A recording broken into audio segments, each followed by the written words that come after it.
welcome to my blogcast. I'm Phebe Phillips.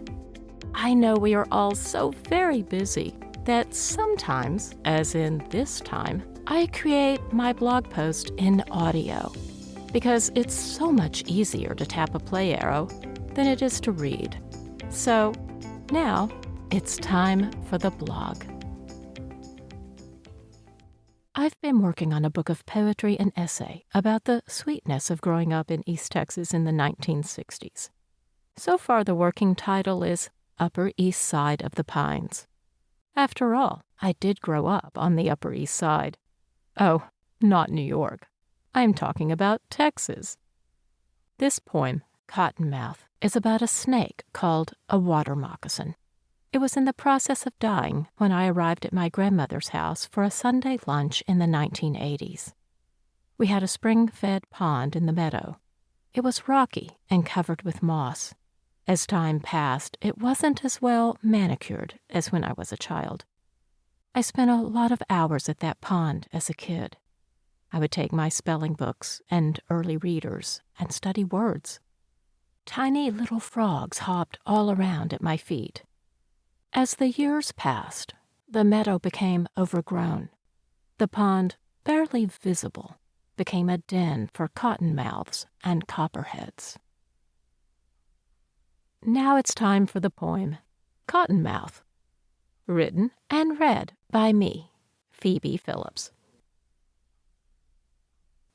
I saw you, over by the cattle chute, the one I hung my foot in while playing as a kid. I hung upside down till Pat freed me. Now it's Sunday afternoon, the daffodils spent. Heat from a sunstream is on you. You shocked me. Your body writhing in the grass, twisting, rolling, open mouth silently calling for help, pleading not to end this way. The blow had been deep, serious. It separated you. I watched you, each roll of your face toward my face. You looked at me, saw through me, called to me. I watched, did nothing. Your white viscous mouth opening and closing, smacking, wet.